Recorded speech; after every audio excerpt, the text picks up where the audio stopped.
Honda's Summer Spectacular event is on, and every new Honda is on sale.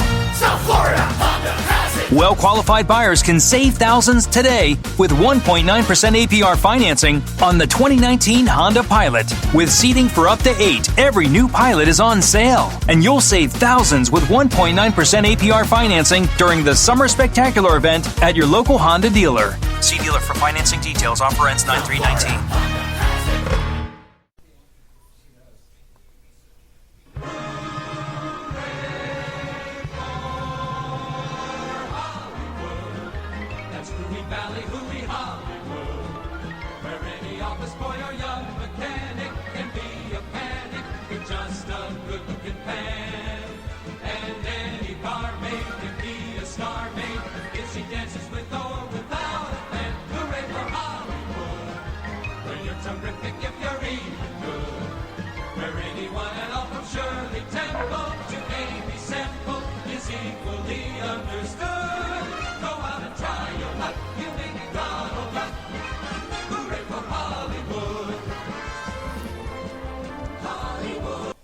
Ladies and gentlemen, boys and girls, children of all ages, you are listening to a Radulich and Broadcasting premiere podcast, Damn You, Hollywood.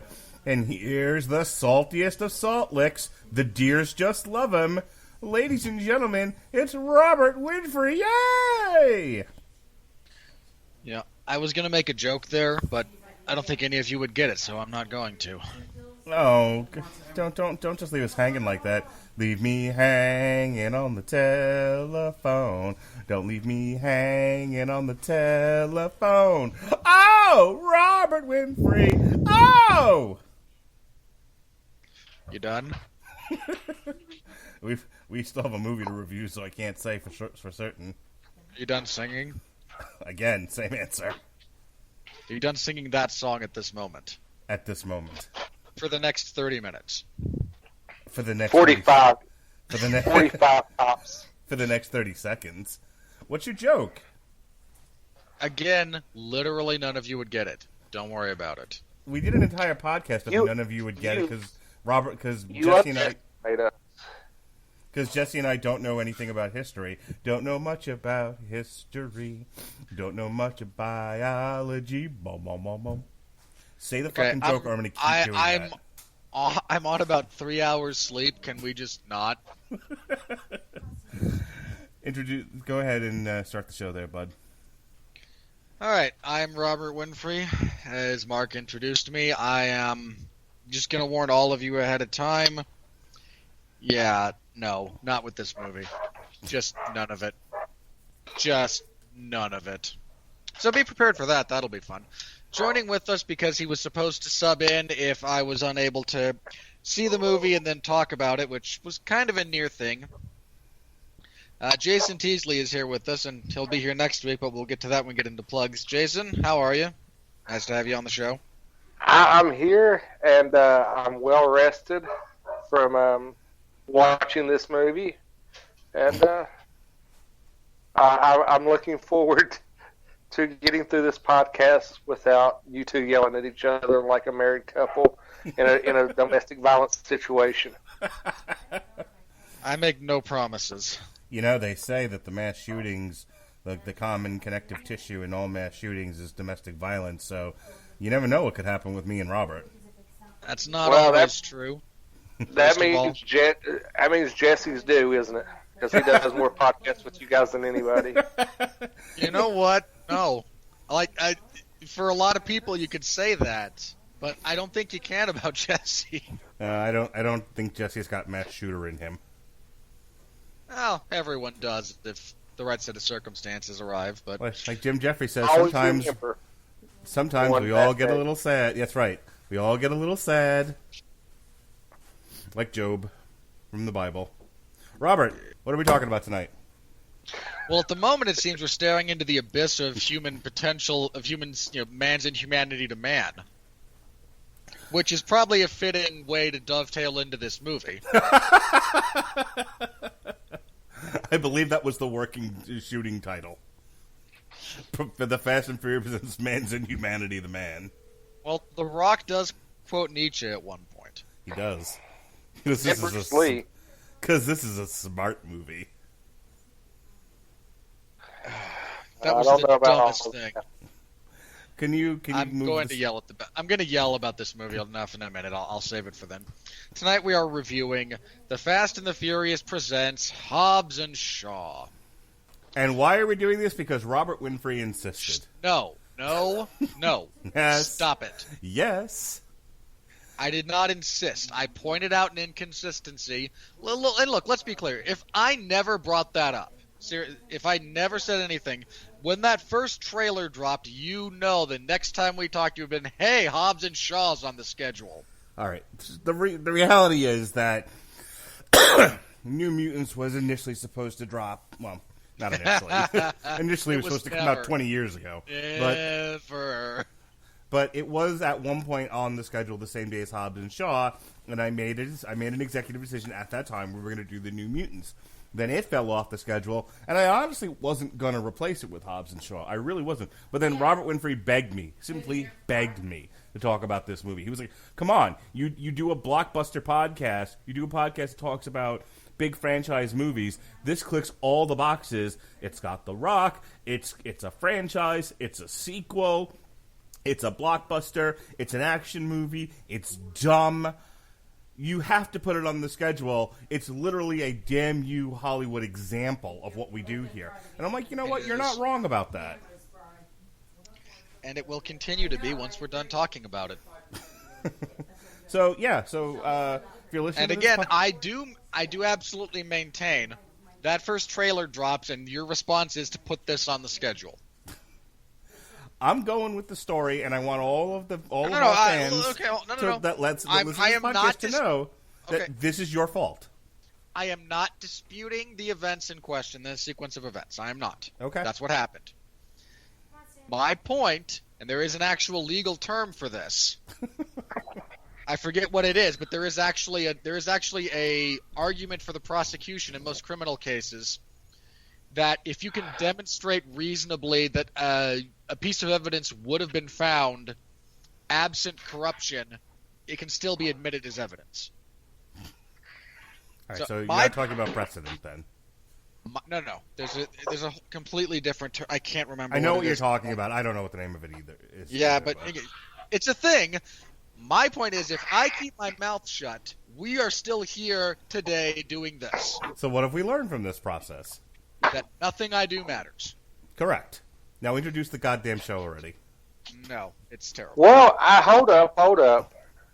Last night, Robert made this argument when I said I demanded the review a movie, and Robert says anything I say doesn't matter to Mark. So I have to side with you'd probably still have us reviewing this movie regardless, Mark.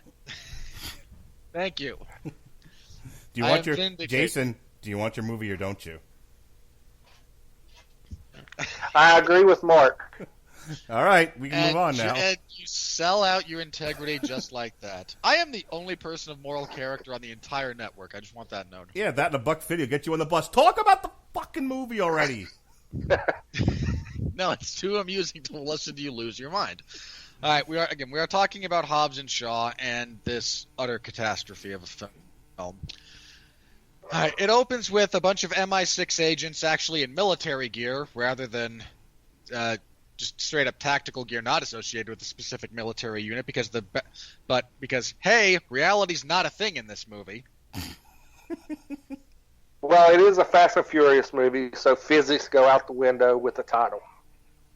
Also, the physical world does not actually exist in this movie. I'm not sure how it manifests, but it does not operate the same Jason, way we do. I know that you don't come on the show very much, but if you keep interrupting him, we're going to be here till 11 o'clock, and we're going to then need to renegotiate your movie or anything you choose to pitch me in the future. So go on, Robert.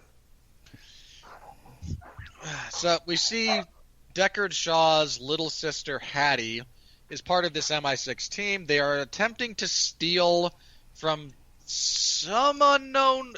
This is the. I'll save the plot incongruity because complaining about the plot of one of these movies seems like pissing into the wind. But they show up to try and acquire a virus that... God, this is so stupid. It's not actually a virus. It's some kind of like quasi-programmable nanobite-infused variant of a virus that can be used to target specific groups of people with gene sequencing. I mean, I've already vomited twice into my mouth a little bit just trying to wrap my head around this. Anyway, Idris Elba shows up and proceeds to kill the rest of the team. Vanessa Kirby escapes because her name's on the title card. She escapes, but she's only able to actually escape from Elba's character of Brixton Lore. Good God. That is the dumbest name. I did not know his character's last name until I looked at this. Was that focus grouped or something? Just, oh, God. Anyway. The only way she's able to escape from the situation when he attacks is to actually inject herself with the virus and become kind of a human incubator. I mean, it was a better plot point when it was the last half of Mission Impossible 2, but okay. She escapes Brixton and the techno-cult terrorist, not a joke, organization Edion that Brixton works for, then sets up Vanessa, makes it look like she's the one who killed her own team and stole the virus for her own nefarious purposes. She goes underground. We cut to The Rock as Luke Hobbs and Jason Statham as Deckard Shaw, going about their regular business, and boy, aren't they just oil and water. These two kooky cats will just never get along. Da, da, da, da, da. Oh, God. Hobbs and Shaw, the movie that asks, what if Gene Wilder and Richard Pryor were action stars? That is a good assessment. I would rather watch that movie. Yes, your next couple of movies are going to be Hobbs and Shaw, Stir Crazy, Hobbs. See no evil, hear no evil. Yes, that's the name. Yes, that'll complete the trilogy. Mark that down, Universal. Oh, God. Anyway. You guys are putting it into the universe. It's going to happen. That's right. You know what? I'll take it at this point. It can't be... if it's worse than this, my brain will just turn to mush and leak out my I need ears. to hear Jason Statham walk past, do a panning camera shot going, yeah, we bad. We miss you, Gene Wilder. The world was a better place with you in it. All right, so those two are recruited by CIA assets, like Jack and Ass, I don't know, to track her down because they don't want MI6 to find her, because if MI6 finds her, they're just going to execute her, and no one's really, for some reason, no one is actually aware of the techno cult that wants to wipe out all the weak, quote-unquote, because the entire pitch for this movie was a bit of The Rock's pro wrestling, a bit of Jason Statham action, a pinch of Mission Impossible 1, 2, and 3, and just a dash of stupid, watered-down Marvel Cinematic Universe. Yeah. And a whole lot of Fast and Furious physics. So anyway, they show up. The Rock and Jason Statham do not get along. They trade insults, and probably the only somewhat amusing bit in this entire movie for me was them explaining what they hate about each other so much. It's mostly each other's face. Well, The Rock hates Jason Statham's voice. Jason Statham hates The Rock's face. Makes sense. It does. Jason Statham tells them all to piss off. He's doing this on his own. The Rock says, good. I don't need you anyway, Baka. There's a weeb joke for everybody out there. They go about this in different ways. The Rock does wind up encountering Vanessa Kirby, where he has no time for a feminist BS and just single-hand presses her over his head and says, we're going to have a conversation, right? And she makes the angriest of faces while still trying to be cute. Vanessa Kirby has been nominated and I think won a number of acting awards. I just want you to know that. I don't believe that's true. She plays Margaret, Princess Margaret, on The Crown. Let's see. A bunch of third places. Yeah, I'm not really going with that. Okay, hang on.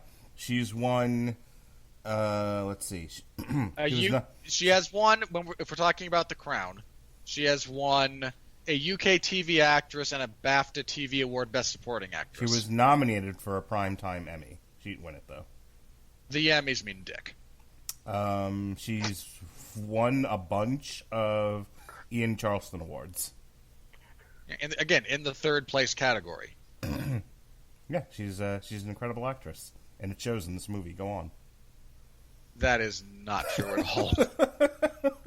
Oh, God. You knew what you signed up for, Jason. I know. So she winds up back at the CIA as Jason Statham examines her living quarters to try and track down what she was into, and is accosted by our technophalic cult members. He beats the crap out of all of them, prevents a grenade from going off, shows back up at the CIA black site because that's his sister, don't you know? And hilarious pseudo-hilarity ensues as they all kind of engage in a Mexican-Samoan standoff. Mexican, Samoan, Jamaican, British standoff. I don't know. It was ridiculous. Just this movie. They all was point their guns at each other and say, "No, we're doing this my way. No, we're doing this my way. No, you're all idiots. I'm the virus." And everyone's jaw drops for no discernible reason. Thankfully, Idris Elba shows up to put an end to these shenanigans. He attempts to abduct Vanessa Kirby. He is stopped. Never mind how a CIA black site is so badly compromised and secured that his entire team was able to completely secure to the roof of this facility anchor points for cables so they can descend safely to the ground 150 stories below or something. That doesn't work. That's not the most ridiculous part. The most ridiculous part of that is coming up. You're getting ready to talk about, I'm sure. The Rock jumps out of the building. Now, I have to unfortunately tell all of you one thing about physics, because this is just too stupid for me not to point out, also because there's a bunch of people who don't know this. Weight does not actually affect how fast things fall. It's all about air resistance. If you drop a 10-pound bowling ball and a marble from a height of 20 feet at the same time, they will hit the ground at the same time. So how The Rock is able to jump out of a building and somehow gain ground on a free-falling elevator holding Jason Statham? Well, he had much less wind resistance than the elevator. No. Not true. Stop The it. elevator stopped at every floor. No, it didn't. The elevator answers to a different god than The Rock. No, but I will accept Jason's answer as the most amusing. Anyway, they all land on the ground. It turns out that Brixton and Deckard used to be... you were my brother in arms, and then you shot me in the head after you betrayed me to a techno cult. Yeah, so who's really in the wrong here? Well, we can both admit we were wrong and still hug it out, right? Now we're going to shoot each other in the face a few dozen times. That'll help things. There's a chase sequence through London, probably the only decent action scene in the entire movie. The Rock and Jason, all of our protagonists escape to Jason Statham's safe house. More quasi-hilarious dialogue is exchanged.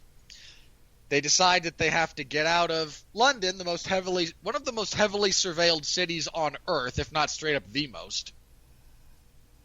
Because now, with the power of hacking, because that's how computers work, our techno cult manipulates the totality of media around the globe.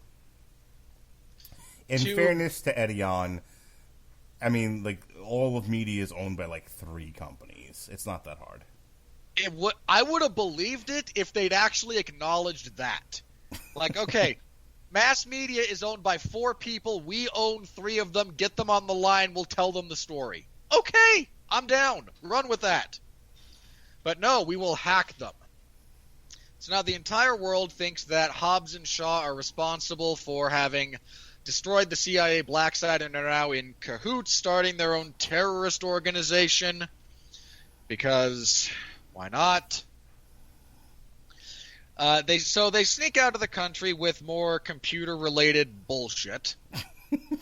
I'm going to change your biometrics. That's not how that works. So they go to take a commercial flight out of there to... Where were they going? Well, they're going to Moscow because along the way they have encountered a Russian scientist, because they're always Russian, who helped develop this programmable mix of biology and technology that can't actually exist based on all current understandings of science. You're missing an element: technology, biology, and magic. No. I'd have more respect for this movie if they said magic.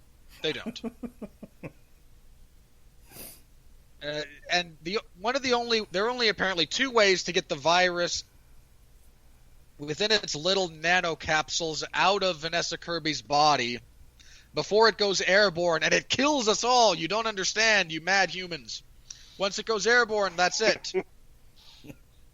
No understanding of vectors or virology or how things actually spread. None. Just none. Just gotta save the world, you bunch of meathead jackasses. But there are only two ways to deal with this. One is to shoot her in the face and then reduce her body to a fine carbon-like substance via intense heat. The other is, it's too dangerous. You have to extract the material from her blood. As though this isn't a thing done literally every hour of every day around the country, around the world, for various other medical purposes. But no, too dangerous. I hate this movie so much. So come on, you're only a third of the way through this. As they're flying to Russia, there's a bit of what's supposed to be hilarity as Jason Statham tries to hold up the Rock at customs with the name. His fake name was what? Michael Oxmall? Yeah, my Ox. Mike Oxmall. And for those of us who have actually seen a Simpsons episode or two from the past, we all know what the joke is, but I'm sure there's a couple of 13-year-olds who just fell out of their chairs. Yeah, neither one of my kids got it. I would hope not. If they did, then either you've done really good as a parent or you failed as a parent. The Rock is able to overcome all the actual security measures in place at the airport with just the force of his personality, which is actually the most believable stupid thing he does in the entire movie. He will not be deterred. He and Jason Statham resume bickering on the airplane. Small, angry black comedian shows up to calm the waters. It's Kevin Hart, who will also be joining The Rock later when we review Jumanji 3. He showed up on screen, and I wanted to die. I prayed for a mild coronary to get me out of that theater. God did not answer. They arrive in Moscow. They decide that the only way they can break into the Edeon facility is to actually turn over Vanessa Kirby, so they'll take her to the extraction machine while The Rock and Jason Statham break into the facility and blow everything up, and we'll all escape and head to the Winchester for it all to blow over. I don't know. So they turn over Vanessa Kirby. She meets the same Russian scientist who has since been recaptured by the techno cult. The Rock and Jason Statham were actually expected because the cult's leader, who has some bizarre history with Hobbs that's alluded to, actually wants to convert them to his religion of the weak don't matter and only the strong survive, and we're totally not ripping off actual Apocalypse from the comics. By the way, what was the villain's name? Was it Mr. Nobody or something like that? Who? the mysterious voice. He gets no name. He's just... I don't even think they have a code. He's like the director or something stupid. No, I feel like they called him like Mr. Nobody because I kept thinking like, hey, we just did this in Doom Patrol. If they did, it was a one-off and was never repeated. Jason, do you remember? I thought they mentioned his name, but I didn't catch it. Like I said, I watched it 3 times, and all 3 times I was half asleep. Terrific. because of it was so exhilaratingly intense and kept me on the edge of my seat. And yeah. Anyway, so that goes badly, but they do escape with the machine in question. They blow up the facility. In the course of escaping, they damage the machine that they need.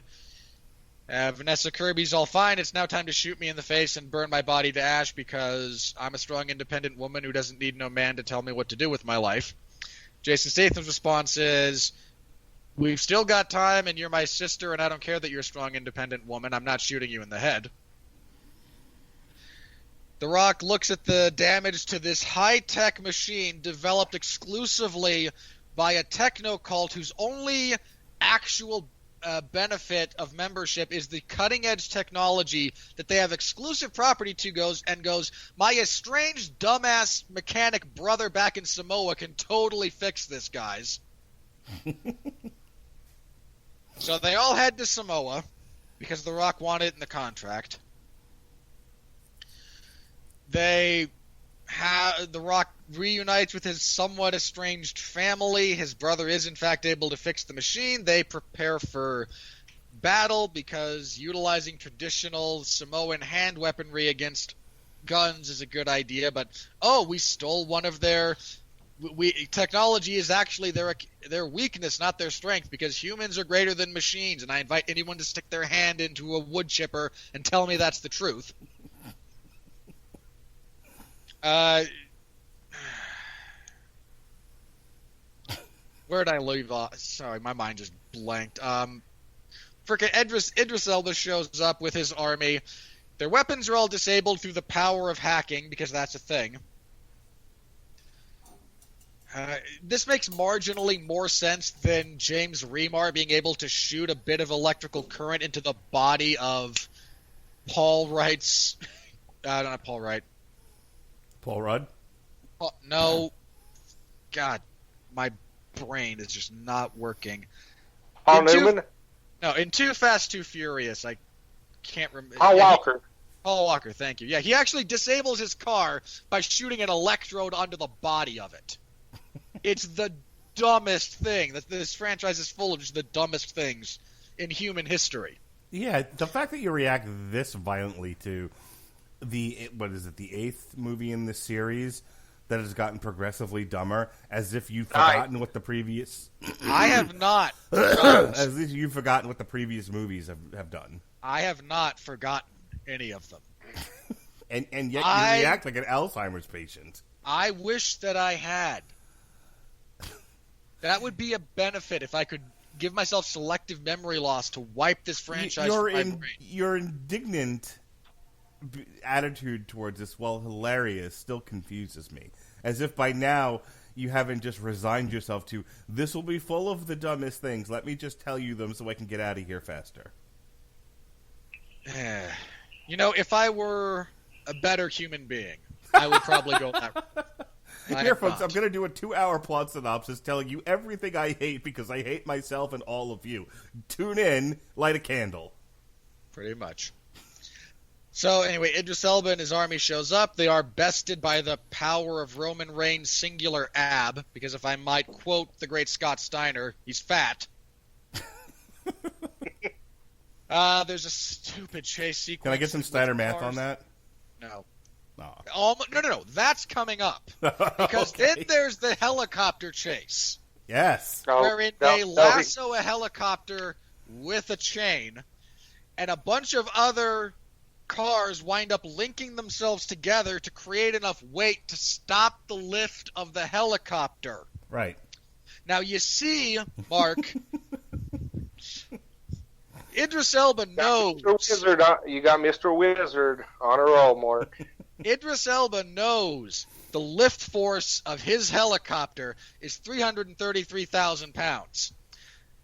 But he also knows that as soon as The Rock and Jason Statham have attached their vehicle to his, you got to cut that in half. And he's got Vanessa Kirby in the helicopter, so you can take her 33 1/3% of the total weight that's about to be lifted and just throw it out the window. Then you get Roman Reigns to show up, and again, he's fat. As soon as he hooks on, you can take that, 333,000, reduced by half, cut it in half again. By the time the fourth one shows up and hooks on, it's just mathematically impossible for this thing to stay in the air. It makes sense. In point of fact, it doesn't. Yep. The helicopter crashes. Everyone survives because, helicopter crashes falling down. It's just a helicopter crash. Several hundred feet onto the hard ground, absent any form of internal restraint. All 33 pounds of Vanessa Kirby was in the MI6. She can survive a helicopter crash. And Idris Elba, as he says in the movie, is Black Superman. It's fine. I was okay with Idris Elba surviving. Everyone else, no. They're dead. Come on. Again, Vanessa Kirby is at least 33 pounds. She floated down like a pixie. Do I have to go over again how the weight in question does not actually affect the pull of gravity? No. What really happened is all of them started chanting "light as a feather." Yeah, she was saved by the witches of the craft. Exactly. Oh God! Why would you remind me of the existence of that? Anyway, they're rebooting that movie, right? I do. With guys. Like, how they did Ghostbusters with females, they're doing the craft with guys. Oh, I hadn't heard that part. They're gender swapping it? Yeah, and if you believe me, Mark, I got some oceanfront property in Arizona. Oh, damn it. Thank you. Jason, you should have said it, and at least two of them are gay, and then he would have just not even questioned it. Yeah, I'd have been like, is one of them trans? Because, okay, then it makes sense. There's a transgender dude that's a leader. 2 Asians and a North Korean. Makes sense. As though North Koreans aren't Asian. Okay, good to know. Anyway, they engage in a fight. Was one of them Mindy Kaling? No, never. Because if she's in it, then I totally believe it. Mindy Kaling is terrible. Stop. They engage in a fight where Hobbs and Shaw realize that the power of friendship is really all they need, by which I actually mean, coordinated offense of 2 people against a singular opponent, which will always win. They're able to defeat Idris Elba, but Jason Statham, because now instead of actually being a cold-blooded killer who gleefully chased Dominic Toretto across the entire freaking globe trying to kill him for mangling his little brother, decides, you know what, I already shot you in the head once, but I'm not going to do it this time because character retcon.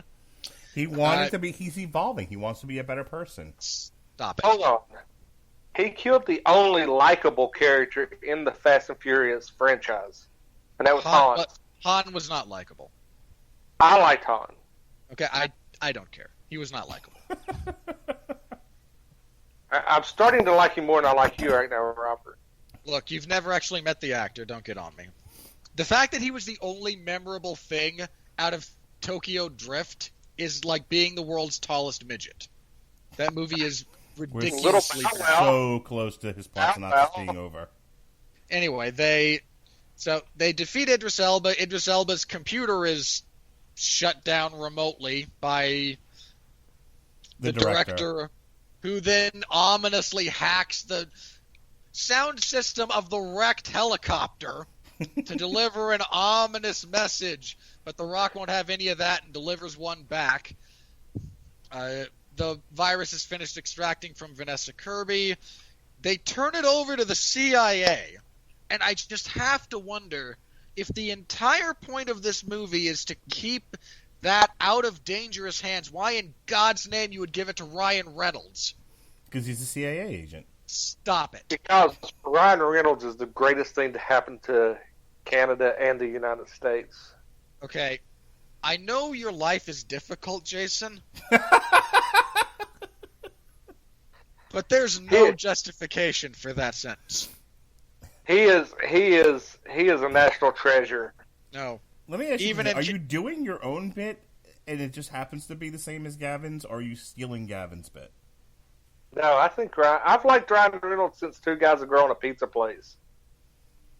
Okay, I don't know when Gavin became homosexually obsessed with Ryan Reynolds, so I can't say, you're stealing from him or not. I'll believe you. It's fine.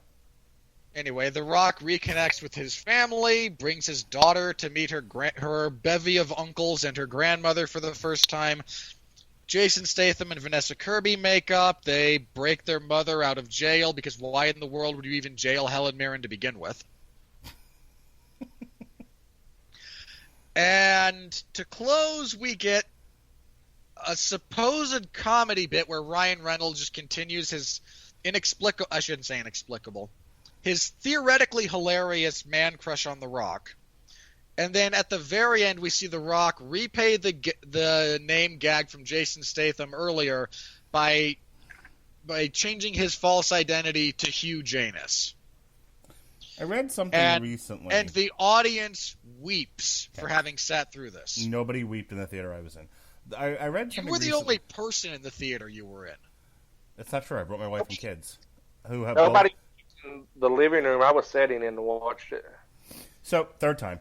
I was reading an article recently about how some of the Marvel scripts are developed, and that I believe it was Marvel. They talked about like action sequences, and they kind of write the script around those, but they do they plot out on like flashcards like different action sequences they want in the movie.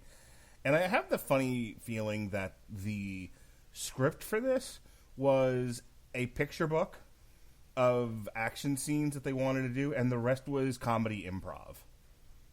Like, there's maybe an exposition dump or two that Vanessa Kirby has to deliver or something like that, or maybe even Ryan Reynolds at one point. But I think for the rest of it, it was people just were told to show up on set when sets were built or a green screen was set up. And they were like, okay, deliver, here's the gist of what we need done here.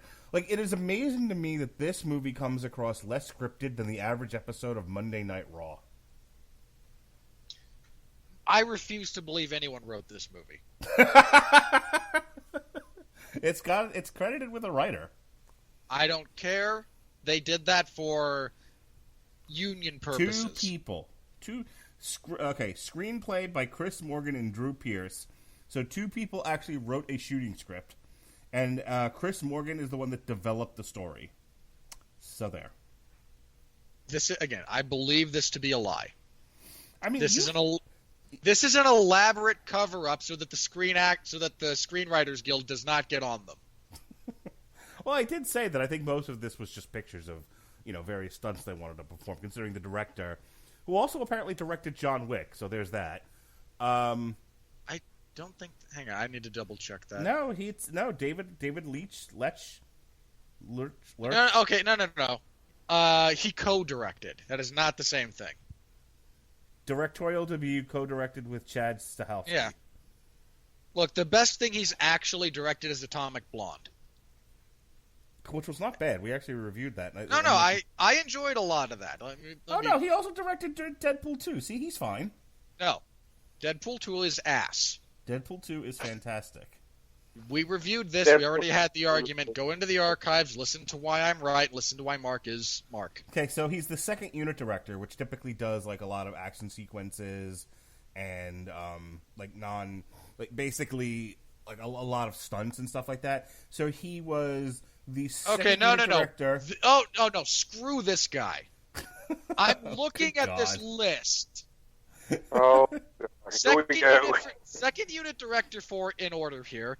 In Hell, The Midnight Meat Train, which had no real action to speak of, Ninja Assassin, which I did see, King of Fighters, the 2011 version of The Mechanic, the 2011 version of Conan the Barbarian, which is so bad it should be studied. With Bob Sapp. In Time, Hansel and Gretel Witch Hunters, because we all know that just the life expectancy for a diabetic at that point in time in history was so great. Anchorman 2, The Wolverine, the 2014 Teenage Mutant Ninja Turtles, the Hitman sequel, and the Turtle... No, screw this guy. No, fuck you for skipping over the two big ones, Jurassic World and Civil War. Okay. Jurassic World also sucked, and he probably had enough oversight on Civil War to not drag it into the gutter. Can you believe this guy, Jason? Mom, Dad, would you guys quit fighting so I can, have a peaceful night's sleep, and I don't have to hear you guys smack each other around while I hide behind the couch? It's amazing how often we get that when we have a guest on this podcast. I mean, Alexis at this point has taken to literally asking if we're done and she can come out of the corner now. All right, look, let me say my piece on this without interruption. Without interruption. Chris Bailey. Despite my colleagues' adherence to strict rules of physics, let me talk about the craft of this movie. Yes, doesn't exist. Sorry, something caught in my throat. I apologize. Chris Bailey.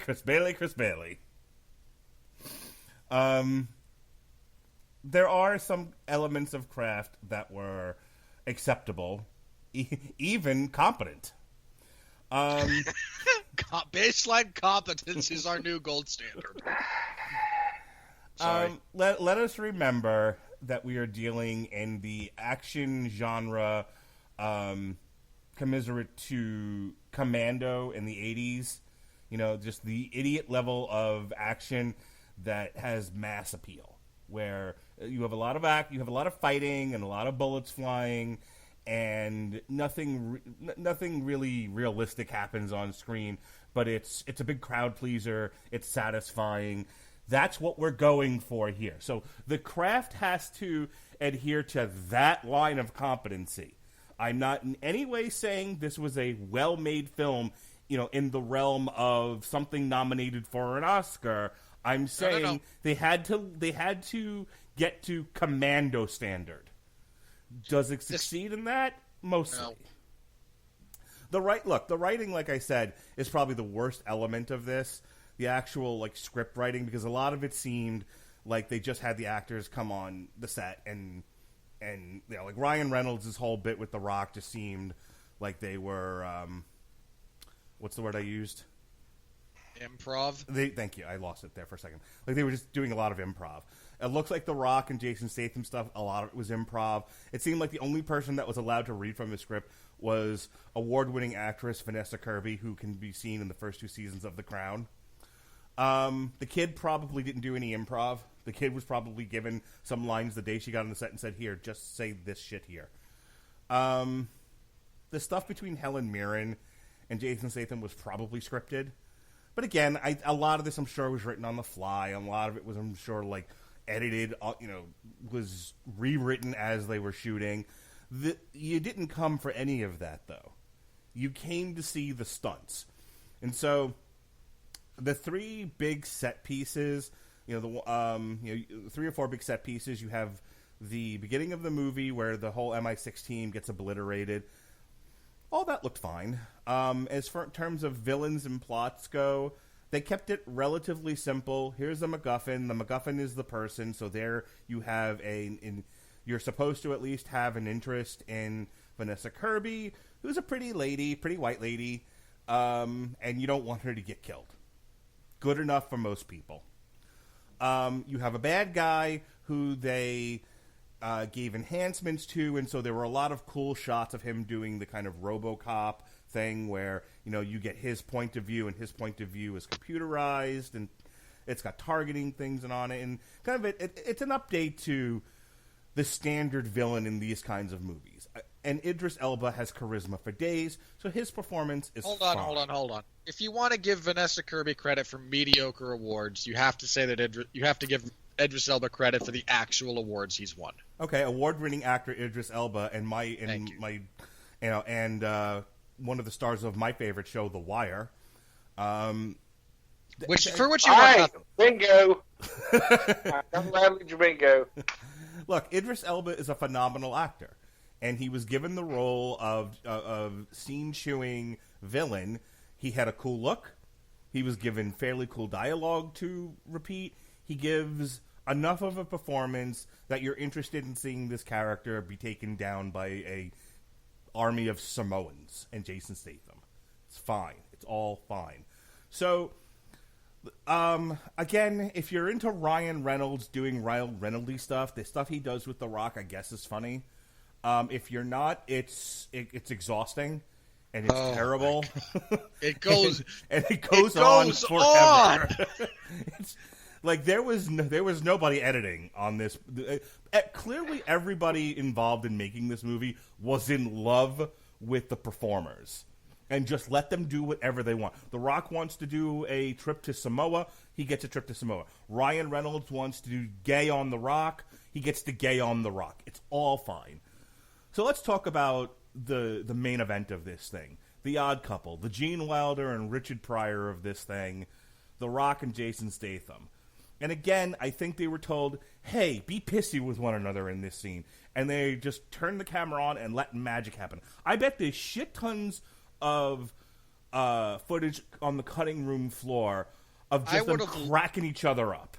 I would have loved to have seen the outtakes from just that scene where they're when they meet each other for the first time in the CIA and just express how much they hate each other. I'm sure but like I said, I'm sure there was no scripting there. It was a kind of bullet points, and then they were like, okay, we got this, and then they just it's just whatever made the most sense and was, the most kid friendly. And they just let that, and they kept that stuff and dragging your balls through broken glass is kid friendly. Oh, it's fine. So anyway, look, the Jason Statham and The Rock, as proven in the previous Fast and the Furious films, have a certain degree of chemistry together. They're fun guys. They're both action heroes. This was an experiment to see if they could exist on their own without the Fast and the Furious franchise around them. It remains to be seen if it works. But they basically, this was one of these films where it was like, we have this idea, what if we just let this idea take on a life of its own and see if it makes money? There are moments where they try to get The Rock to do some dramatic acting. There are moments where they get Jason Statham to try to be vulnerable. It doesn't really work. Neither one of them are that good of an actor. But that's not... Hang on. I take issue with that. I think they are just drastically not put in a position to accomplish those goals in this movie. Look, you want to take my usual get out of jail on this, and either they weren't directed appropriately or they can't act. It's one of those two. They're not directed appropriately. I've seen both The Rock and Jason Statham do the things you're saying they were trying to do here. Well, they didn't do them well here, so I am aware of that. So we'll go with their performances are a bit uneven. And they weren't directed very well.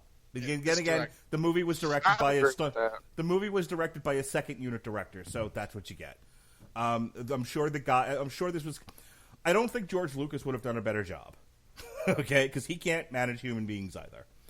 The stuff with Vanessa Kirby is fine. She's a fine actress. There's no issues there. Let's talk about the only reason why anyone went to go see this movie besides the two actors, quote unquote. That were billed as the headliners, and that's the stunts. You have, like I said, you have the bit in the beginning with Vanessa Kirby, which establishes her as the damsel in distress, and the MacGuffin. It was fine, no big deal there. You have the bit with the CIA being torn up, and then the escape with Idris Elba. As silly as it might have looked, and as unbelievable as it was, it also looked cool, I think, to the average person. I think the next one is the bit there's the bit in Russia where they blow up the Edion, one of the Edion headquarters. They blow up 3 square miles of material, Mark. Again, it was there's a lot of footage from the trailer from that scene alone, from that set piece, and there's a reason why. It looks cool. It seems to have been competently done. I don't see boom mics in the shots. You didn't look closely enough. Shut up. They weren't like. Shut the fuck up. They weren't like crazy edits to where in my opinion, Chris Bailey. Today, Junior. Where the action was unreadable. This was not a Michael Bay Transformers film by any stretch of the imagination, at least near as I could tell. And then finally, you have the big Samoan standoff, and the chase with the helicopter, and it all looks very cool. And it ends with the fight scene where they figure if one of them takes a hit, the other one can hit the guy. And gleefully, thankfully, after 2 hours of this, that fight scene doesn't go that long. They end it short enough to where it's a deserved length, but it doesn't overstay its welcome. So all in all, if you're looking for stupid commando fare, I think this was successful in being an entertaining commando-esque action movie. Your review, Jason. Hold on. Might I make one suggestion to people looking for entertaining commando-esque fare? You may. Watch Commando, don't watch this. Yes, Alyssa Milano before she got on Twitter. It's great. Commando's a better written movie. Go ahead, Jason. Like me and Mark, I told you off air, Mark, this is probably one of my the personal top 3 Fast and Furious movies universe that I liked. Not saying that bar is very high, but you knew what you was getting going into it. You knew you was going to get outrageous stunts, nothing that made sense, and pretty much The Rock and Jason Statham being dicks to each other. That pretty much sums up the movie for me. I mean, I didn't go in with high hopes. I mean, I've learned, especially when I'm the 4th choice to be on a panel to cover for Robert. Shut the fuck up, you passive-aggressive son of a bitch. You know, I mean, hell, you asked Pat Mullen before me, and we know that if it's nothing related to the 80s, Pat doesn't want to do it. Does this have a point? Much like his movie, no. Yes. So I mean, when you're you're fourth in line to cover a movie, and it takes you 3 times to watch it from your living room, you kind of know what to expect. It's the beginning of an extended universe, unfortunately. Yes, they're talking about making more of these. Please, God, no. I'm curious if they want to bring the kid from Tokyo Drift in to be the 3rd wheel next time. The only things No Lucas Black. Never. Yeah. I'm actually curious if they're going to combine universes with Godzilla, seeing as they're both Universal. I sure hope so. Maybe this becomes only if Godzilla nukes them all with atomic breath. I want to see like Vic Toretto and his whole team just driving Dom Toretto. Yes. Vin Diesel. I want to see Groot just driving a whole bunch of cars like off a cliff into Godzilla like missiles. Well, how about they just like drive like at ridiculous angles up his back to drop some kind of neutralizer in his mouth. You know what's also a Universal cinematic franchise is the Dark World. So we can get like Van Helsing and Dracula. What if Dracula drives a car, right? Drives a race car up Godzilla's tail and bites him on the neck and makes him a vampire Godzilla. Better yet, what if Jekyll and Hyde, one was part of the Fast and Furious team, one was against them, and they had to figure out which one was which. Oh, like a double agent? Yeah. Yeah. I'll set on Skull Island in the midst of the battle between King Kong and Godzilla. What if Godzilla and King Kong are driving race cars? I hate you both so much. But you were reviewing the movie, Jason, and I interrupted you. Please continue. No, I'm done. I mean, we've got over here. Your review was it took me 3 times and you picked me last. Thanks. My review is I was the 4th in line to get this due to, Robert possibly being unavailable. And Mark does not think of me well enough to ask me. In the midst of a conversation, I said, look, I want to do movie reviews. Thanks, Mark. I'm surprised he didn't message Jesse and ask why you think Jewish guilt's going to work on me. I'm Jewish. I have armor. It's true. Okay. You can't hit the Jew with Jewish guilt unless you're a literal Jewish mother. Well, I mean, I'll drop a bucket of pennies in front of you and wait my turn. There you go. That might get me to notice you. Exactly. I think I got more money. All right. If we could stop making racist Jew jokes. Are you done? Well, I mean, my wife did say my bald spot looks like a yarmulke. We'll go with that. Robert, now what is your subjective opinion of this movie? Okay. In 50 words or less. Can I just repeat it stinks 25 times? No.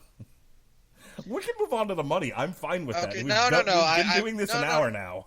Okay, I will try very hard to be specific and succinct with this. Let me be clear.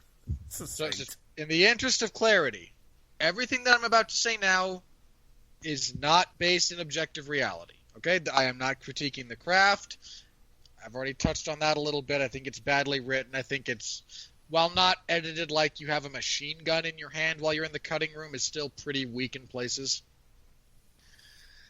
And I don't think the movie even maintains kind of an internal, consistent logic with itself. Do you have any major objections to anything that I said? Other than I wasn't giving Jason Statham and your boyfriend enough credit for their acting ability.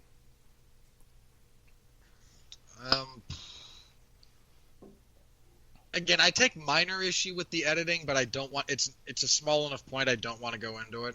Okay. So, do your thing. So, okay, the following is just my experience. This movie was dead to me from the opening sound of the score because I don't know why they got Mushmouth to try and do a version of Time in a Bottle. But that was awful. Legitimately the worst version of that song I've heard. Just absolutely terrible. Most of the fight scenes, not the big action set pieces, but a lot of the fight choreography is meh, especially the last half. Excluding the big, the final fight scene with all three of our primary participants, it's kind of a mess. It's just the entire Samoan fight scene is badly edited and takes its influences very, very clearly from pro wrestling because... Wow! Because reasons.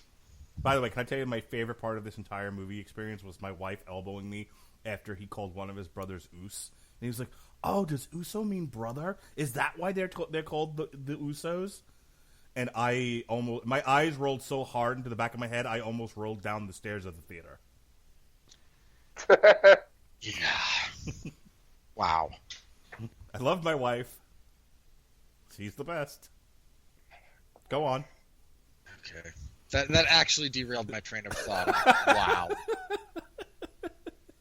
Again, a lot of the fight scenes are just, again, they're not very well put together. The gunplay is uninteresting. The big chase sequence through London is probably the best action piece in the movie. A, low bar. B, even on its own merits, it's pretty solid. There's some really interesting driving. The Rock gets to grab someone off of a motorcycle traveling in the opposite direction at speeds, I imagine, around 35 to 40 miles an hour, and not destroy every bone, ligament, and muscle in his arm.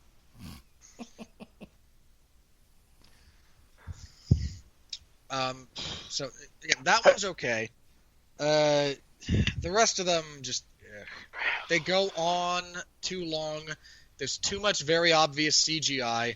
I mean, everything when they're kind of driving away from the exploding, decommissioned power plant is very obviously them in front of a green screen. I mean, I don't just mean that in the sense that, okay, we all know they didn't actually blow anything up, but really, like, there's no actual depth to the shots. It's like, oh, there's the screen. It's exactly 6 inches behind them. Which was a lot of ugh. I have never, in my life, to the best of my recollection, enjoyed Ryan Reynolds in anything. So he shows up, and I kind of want to just die. And then he keeps talking. You know what's so funny? He showed up in this, and I wanted to pull my phone out and text you, "Bail out, Maverick. You're in a tailspin." So, and it just goes on and on and on and, oh god, it's painful. Even if you like Ryan Reynolds, this is badly put togetder. So, as people who listen to the Metal Hammer of Doom know, you know, part of my repertoire of silly humor is to beat a joke, generally an unfunny joke, to death, because, you know, if there's a certain degree of hilarity in if you do the joke enough times, you'll start to make people laugh just because you won't stop doing it. And so, I don't need to get into the specifics of all of that, but, we have the horse sound, the dead horse, Camille horsey and all of that. That scene takes every time I've done that bit, like, I don't even know how to, like, do a proper comparison to it, but suffice to say, it takes any time I've beaten a dead horse and made it look like a snappy comeback. Yeah. That's fair. They try to shoehorn this bit of, like, subtext, or the subplot of, The Rock's estranged from his family, and Jason Statham's family's a little bit wonky because they're written so badly and inconsistently. And they kind of find a little bit of that. We get to the end, and The Rock and Jason Statham become more amenable simply because this is the point in an odd couple movie where the odd couple starts coming together. There's no actual point of reference in the movie or inciting event for those two stopping to just snipe and grouse and actively try to, undercut each other to suddenly we've got trust and familial bonds and I've got your back and I'll happily take a punch so you can give one. There's no reason for that to have happened. Absolutely none, other than it's the point in a movie like this where that happens. The Rock and Jason Statham's chemistry is good. Like, that's the best thing about this movie is when those two actually play off of each other. I wish all of their interactions had been structured better. It doesn't mean overly scripted. It doesn't mean, micromanaged. But structured instead of just, hey, go have fun.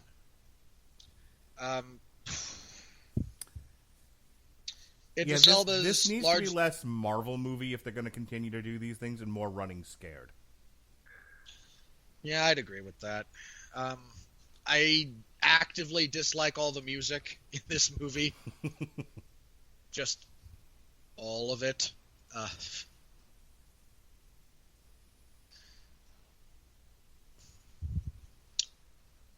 The whole movie, I don't know why this movie is over 2 hours. Can you explain that to me, Mark? The action scenes are lengthy, and the bits of dialogue that are obviously improv are allowed to go on for far too long. Yeah, this movie should not be this long. Someone has to cut something somewhere in the editing room. It's literally your job. No, this is a case of no adults were making this picture. Absolutely none. Just none. It's this is what happens if Cody Rhodes, Tony Khan, and the Young Bucks made a movie. It would be this movie. No, it wouldn't. I don't know. Did anyone land on their head for no apparent reason? If they were to make a movie, it would just be a Michael Bay Transformers. Probably Age of Extinction. Not taking the bait. Dark Side of the Moon. No. You see, Dark Side of the Moon spends the first half of that movie doing absolutely nothing. And as we all know, the Young Bucks are incapable of actually doing nothing. All right. I made a joke. I took a swing for the fences. I hit the catcher. Move on. You hit the umpire. Oh, my God.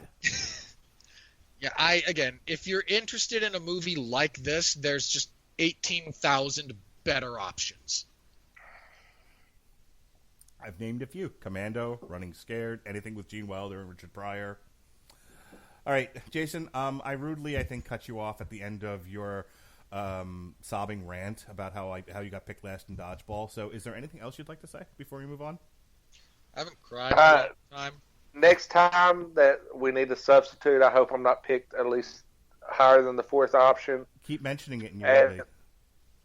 I figured I'm slotted in that cleanup spot anyway. But no, I mean this movie it's a mishmash of explosions. It has really no plot. It is what it is. It's a Fast and Furious movie that with one muscle head instead of the other. I mean, in all honesty. All right. I mean, you switched out Vin Diesel for The Rock. In fairness, that is a technical upgrade. I mean, yeah, it's an upgrade when given the proper direction, not just, hey, we're going to put you guys in a room and we're going to just film it and I'm gonna have to something happen. I'm gonna have to find out who wrote Atomic Blonde, because whoever did that. Well, that was based on a comic. They had source material to work from.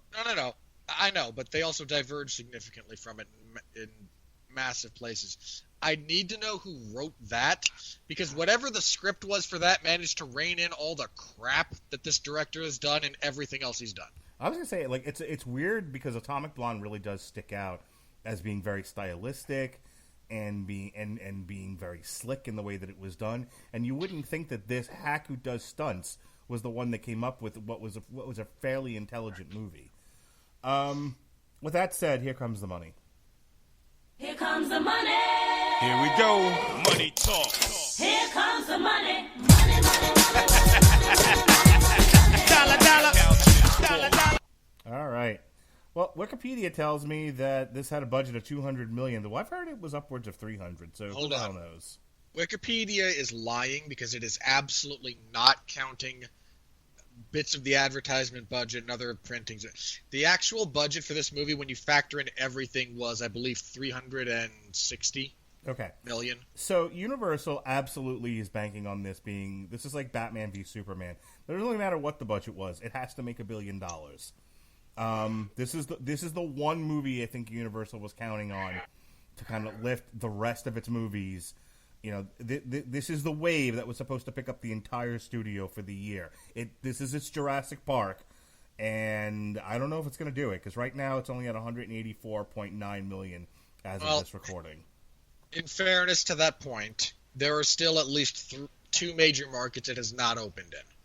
One of them is China. All right. Well, then we might see a vast improvement once it does that, but right now I don't think the States is really taken to this movie all that well. It was the number one movie of the weekend.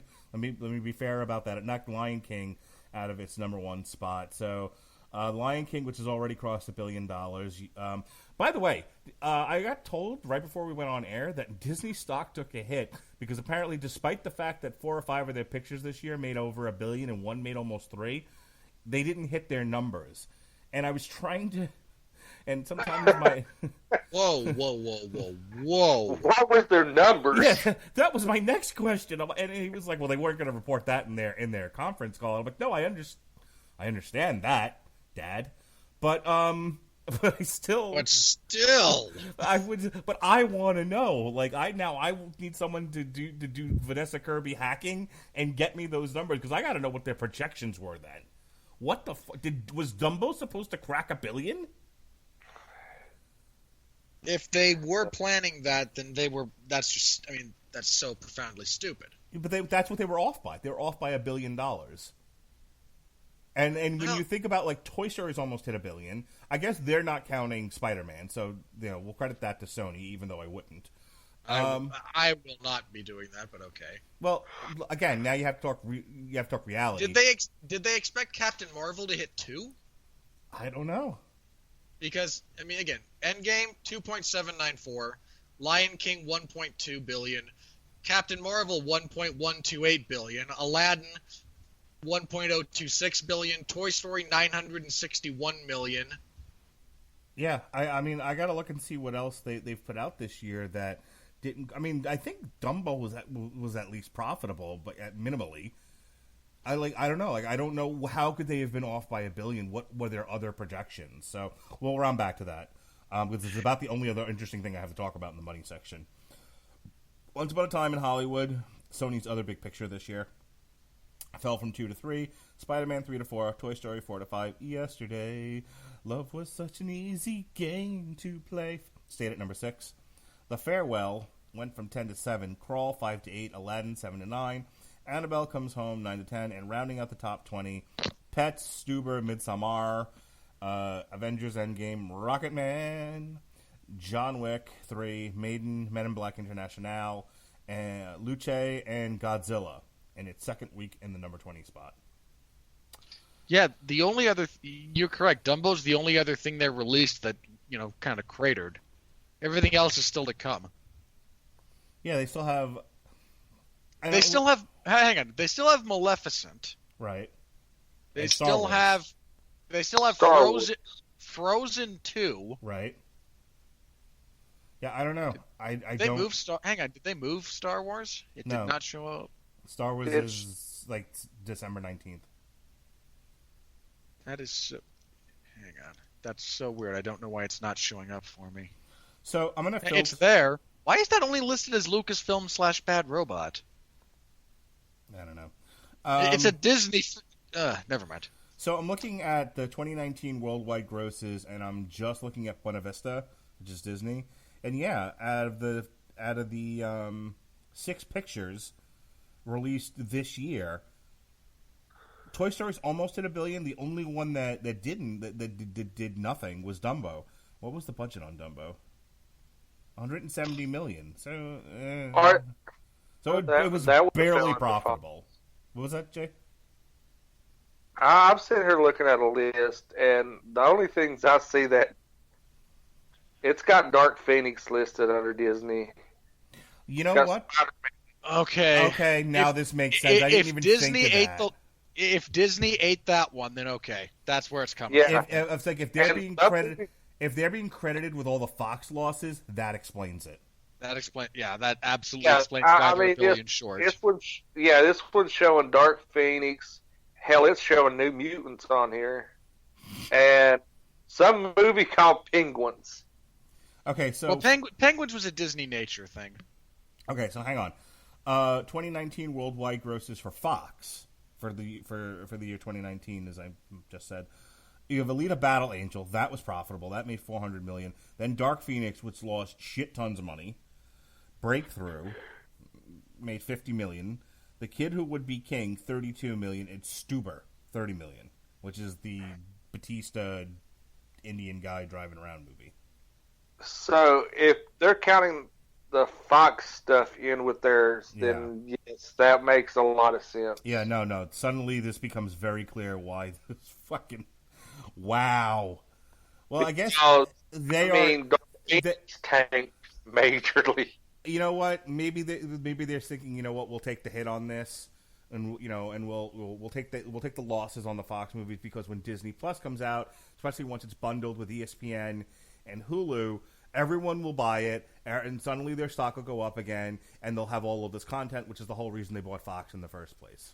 So there you go. Mystery fucking solved. And Frozen 2 and Star Wars are going to be Yeah. more movies. I'm not sure. You know what? I've seen enough backlash to Frozen that I'm not sure anymore. I mean, it's still going to do well, but I think enough people have actually realized, there's fans of them. Like, how many people are fans of Frozen, and how many people are just fans of, 2 songs in the movie? It depends, because Disney princess movies have a cachet all their own, and it doesn't really matter who the princess is in most cases. So, Frozen still has a lot of... Frozen continued to make fans as infants grew to be little girls in the years since that movie came out. They've since reconfigured Norway to be basically Frozen Land in the park. So again, you've got more in the subsequent years since Frozen came out. The little girls who saw that movie have only gotten a little bit older, while the girls that were just born are now became fans. It hasn't been that long. I got a serious question though. Go ahead. Do you want to build a snowman? Oh, for fuck's sake! It doesn't have to be a snowman. You wonder why you got picked last. All right. That's a callback from when you first became friends, Mark. I understand that.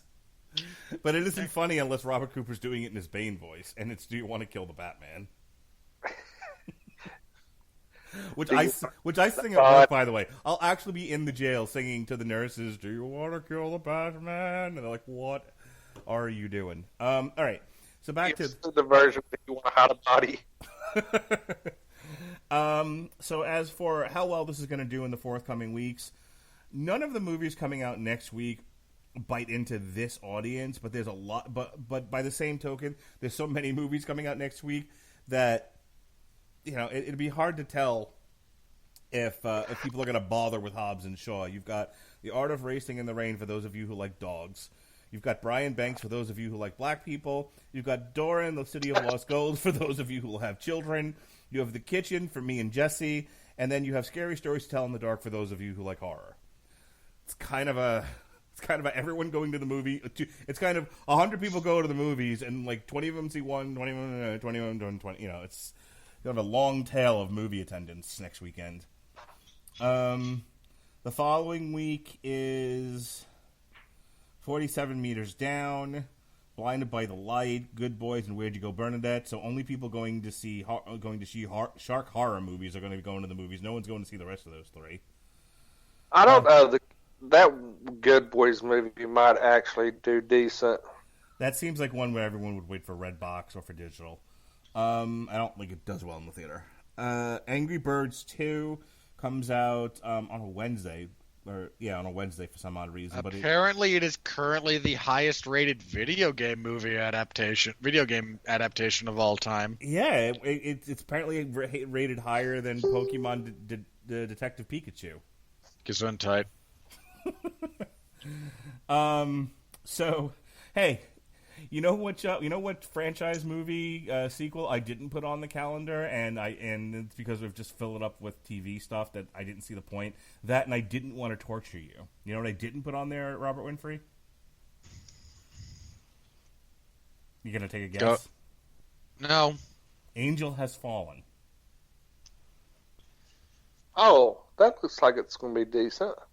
Yeah, that's part of the whole Olympus Has Fallen, Washington's Fallen, I know. I've Fallen, and I Can't Get Up franchise. Again, for as much as I genuinely enjoyed Olympus Has Fallen as the best Die Hard movie since the original Die Hard, London Has Fallen took a turn for the really stupid. It fell short.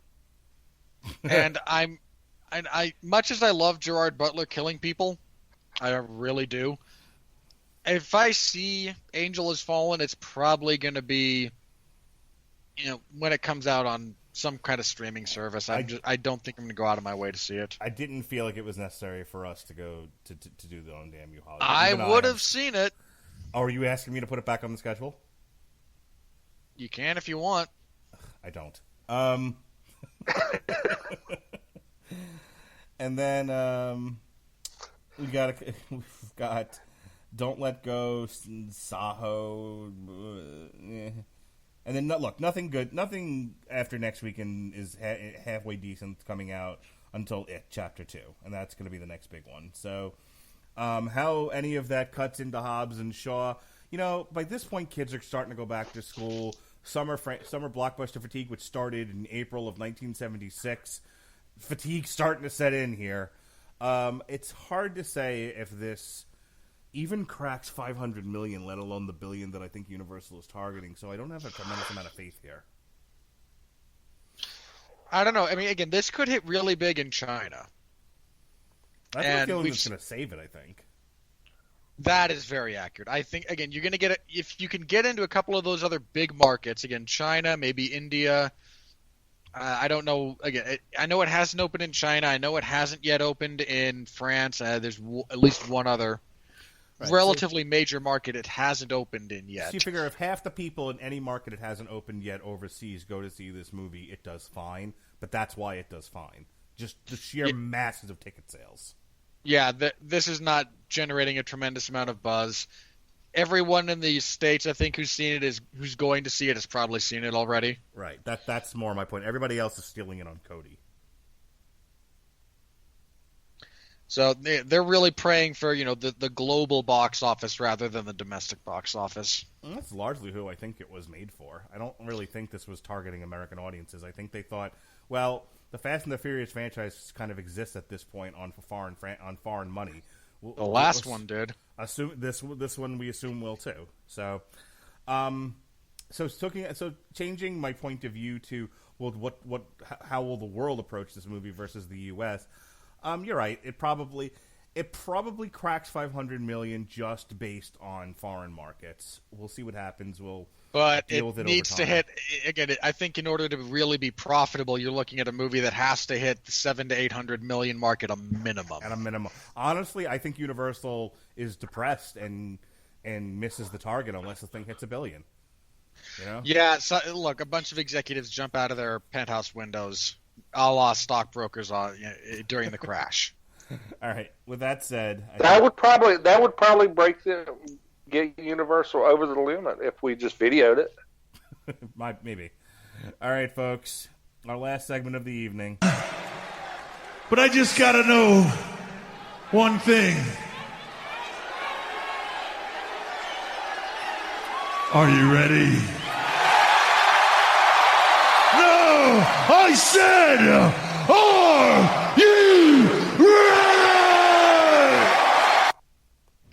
No, God! No, God, please, no! No! No! No! All right, Alexis isn't here, so I can hit the old standards again. Would you believe Jason? Would you believe Jason? She called me out for being a hackneyed hack because I keep going to the same people. Called the act cliche. Can you believe that? It is. It is. I mean, you know. Fifth. You're now fifth in line. I'm going to ask Andrew Graham before you. Richard Roper of Chicago. Yeah, but he'll Sun-Times. never say yes. Well, neither does Pat most of the time. I mean, I'm surprised you didn't ask Sean before me. Well, let's not get crazy. Top crit. Moving on. Top critic. The cardboard standees of these guys in movie theaters across the world will have just as much depth. I agree. Yeah, that's probably about right. Kevin Marr of the Times UK, top critic. Don't let the trailer fool you. It's pants, parentheses, insert crotch joke here. I mean, that's what the trailers promise, so why are the trailers fooling you? Yeah, I don't know what he thinks they're I selling. mean, And then yeah, it wasn't misleading. You see, like, the whole helicopter scene. They in the gave trailer. you the movie. Watch the trailer. Save yourself 2 hours. 2 hours and 15 minutes. My son liked it, but he's 5. It was meant for him. My daughter, I think, preferred the trailers. Like, I was legit disappointed, and I think she kind of sighed when the Samoan War thing started, and they didn't pipe in the music from the trailer that showed that scene where she, bounces in her seat all cutesy and throws jabs. I think we were both legitimately upset that they didn't play that music. That music would have sucked too, so I don't know why they didn't either. They didn't have a better score in the wings. They probably couldn't afford to put it in the movie. They could only probably afford the trailer. They could afford Mushmouth's cover of Time in a Bottle, though. Got that. Which Mushmouth are you referring to? Whoever sang their version of Time in a Bottle. I don't know who did it. But haven't looked either. I call him I say Mushmouth because everything was an FR. Like, every single conjunction that he said while singing the song was an FR. It was terrible. Katie Walsh of the Pittsburgh Post-Gazette, top critic. While director David Leitch, a former stuntman who helmed John Wick and Atomic Blonde, cooks up some truly breathtaking action sequences and stunts, He does not. some moments lose their crisp clarity. Okay, look.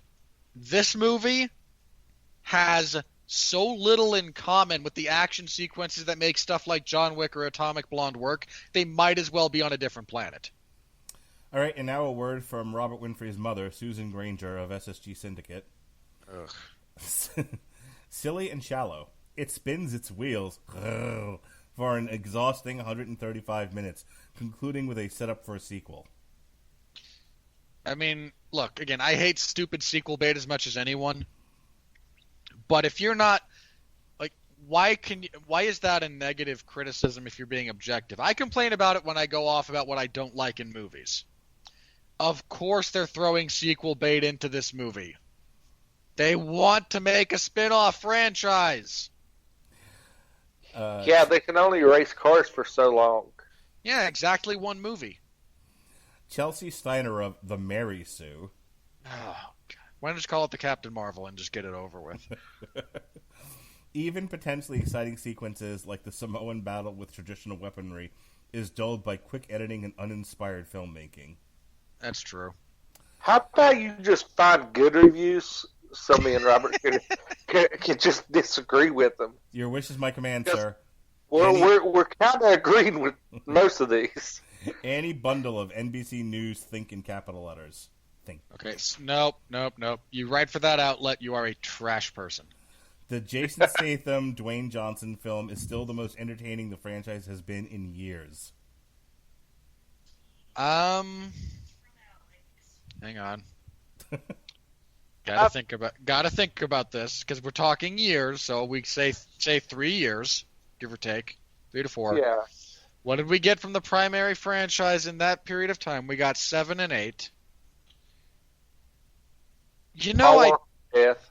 You know what? I'm not gonna die on the hill saying she's wrong. Christopher Mako of Cineview. Taste schmaced.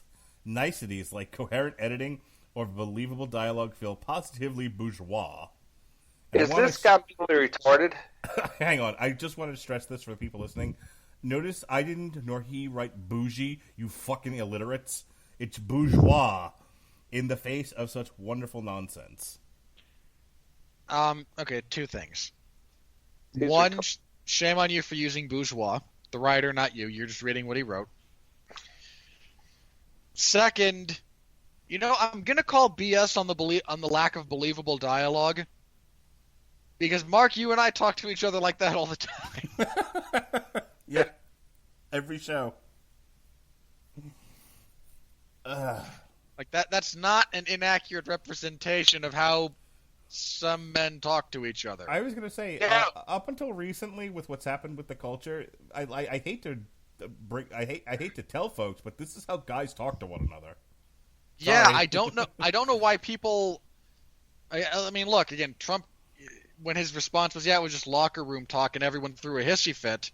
Don't get me wrong, it's uncouth. That doesn't mean it's inaccurate. I mean, I imagine everyone's saying, no, I would never say that. Have you ever actually been in a locker room with a bunch of guys? Because it ain't pretty. Again, watch 5 minutes of The Deer Hunter. Christopher Walken walks into the scene telling a dirty joke, and everyone's just giddy, positively giddy. And later on, they'll play Russian roulette. Adam Oltis. Rave reviews. The goofy performances, excellent stunts, and assured directing from which make this film a success in that sense, even if you're left with the impression that the director would rather have had the freedom to really make this movie his own. Oh, shut up.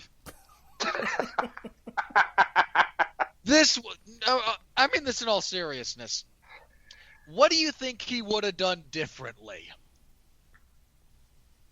Added 15 minutes of explosions. Look, he really could have made this his own.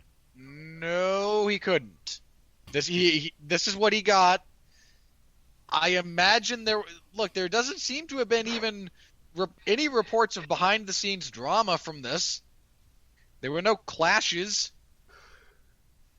The biggest behind-the-scenes drama was Tyrese talking smack about The Rock.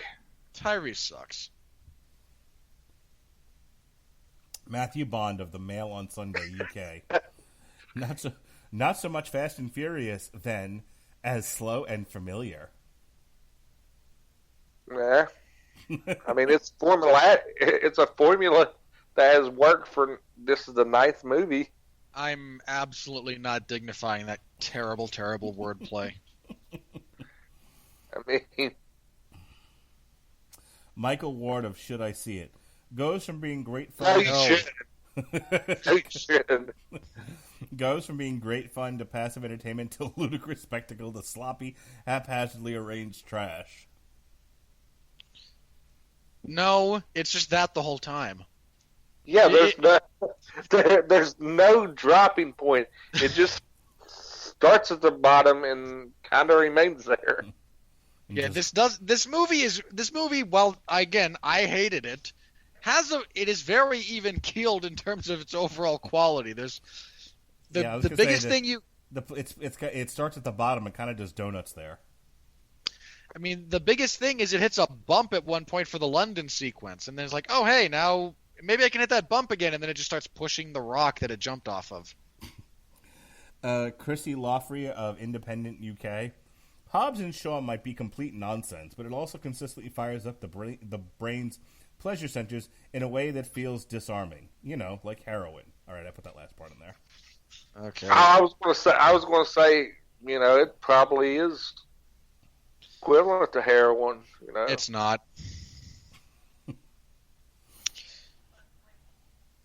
I mean, I don't know that that's an accurate statement because not a lot of people have seen this movie, all things considered.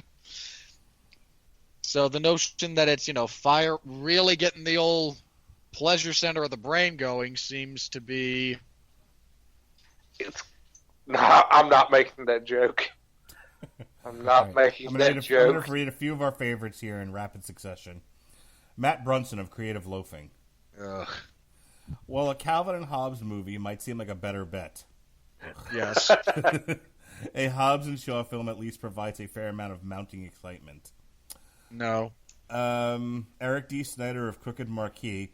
This I guy hate who this man. loves the smell of his own farts. The action is fun, but everything in between, especially Hobbs' tacked-on family issues, is tedious, and the whole thing overstayed its welcome by a good 30 minutes. Like I said, it's a Fast and Furious movie. Dick. Mark Ellis of Schmoes are paid to review movies and like them. I'm sorry, Schmoes know. I fucking hate Collider. It moved me into a bigger house. Oh, crap. I said the loud part soft and the soft part loud. It really adds something to the franchise. This is the movie you're paying to see. You were given copy to read, you hack. Yeah. That's not a review. Alexis Hannah's That's favorite copy paste. Alexis Hannah's favorite reviewer, Chris Stuckman of ChrisStuckman.com. Give it to me. No. Give it to me. No. Come on. No. Do it. Keep going. Nope. Not doing it.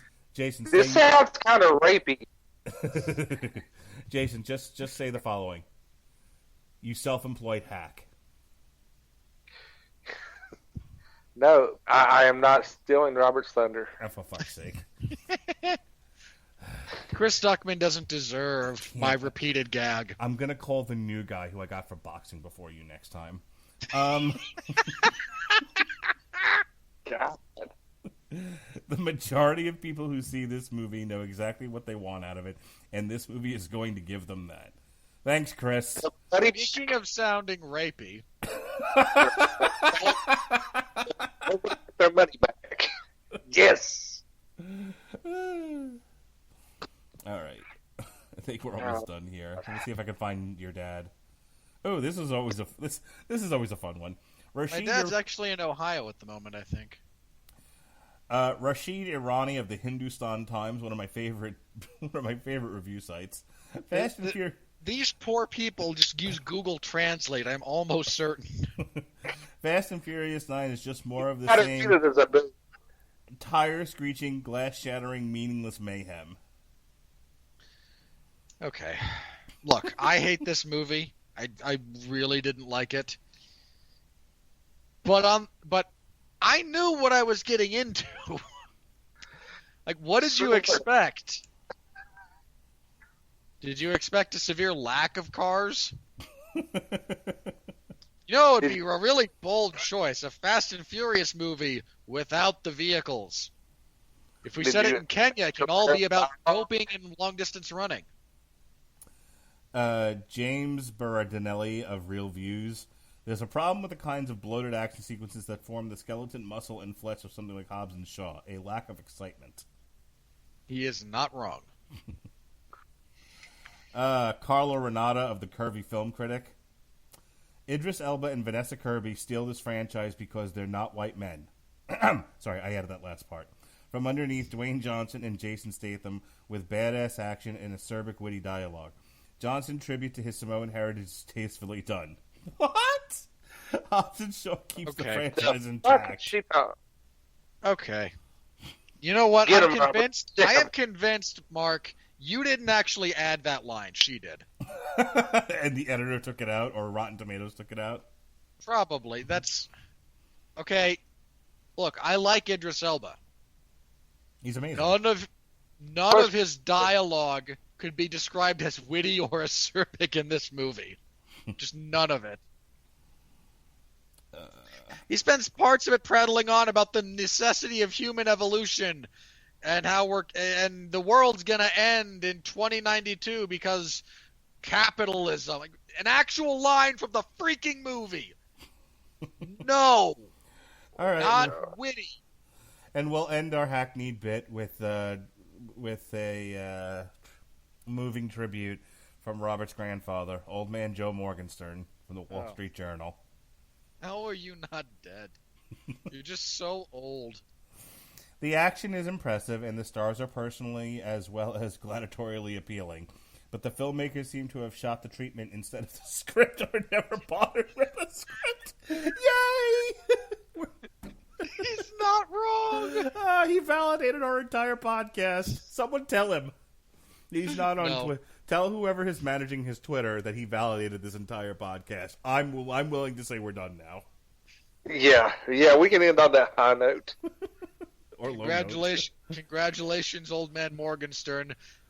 The one time in your career you're being used to go out on a high note. All right, folks. Jason, I'm going to let you plug first. Yeah, you got to be first choice tonight. Huh? Let's see. What do I do? What are you doing for the other site that you do podcasts for? Since you think I won't let you do podcasts here. Well, since Mark has kicked me off, and only brings me back in emergency situations, or when he wants to be a little pansy girl and not watch a horror movie, I'm over at W2M. I'm over at W2M doing a little show called The Kickoff, and also there's still a show that's going to be done where I get drunk and discuss political stuff and whatever I feel like discussing while I'm drunk. So Chris Bailey has said that we should start a Patreon account. And after this week, when we move back into my house and I actually have time to look at it, I'm actually Jesse and I have considered doing like a monthly podcast, something. And I've seen some people play around with this with rabbit hole idea, and it kind of started off as a joke of us from our L7 review, where we were just clicking Wikipedia links and reacting to them. This is how I learned what a Kinderhor was. So we're thinking what? A Kinderhor. Don't worry, just look it up yourself. Or listen to the L7 podcast. I would talk all about it. Might I also mention at this time that Courtney Love murdered Kurt Cobain. Doesn't matter. She did not. So anyway, we were thinking of doing a Patreon exclusive podcast where that's exactly like basically called the Rabbit Hole, or we'll name to be just thought of later, where we start off. You and Rabbit Hole associated with something could go very wrong. Where we start with a topic and just keep clicking Wikipedia links until we've hit about an hour or so. And you're more than welcome to join us on that, because I think you drunk reacting to Wikipedia links would be hilarious. I will sign up for that. Yes, that is definitely the kind. I would definitely sign off on that, because me drunk is great. If you don't believe me, ask Jesse how our NFL draft went when I got drunk and he went to take his kid to bed and I passed out during the podcast. Well, I can't necessarily say you can't pass out during the podcast, because boy, is that calling the pot calling the kettle black. All right, plugs for shows that don't exist aside, what are you doing on wrestling on WTM? What else are you doing? I'm over there doing the Kickoff. I'll actually be doing a guest spot toward the end of the month on Golden Sports Network with my friend Robert Foster, covering the NFL upcoming season. And you can catch me next week doing a review right here on the Radulich Broadcasting Network with Alexis and Robert as we cover a horror movie that Mark is too scared to watch. So, how are you expecting me to call you for podcasts when you're so in demand? You're like everywhere. You're showing up on everyone's podcast. How do you have time for this little old network?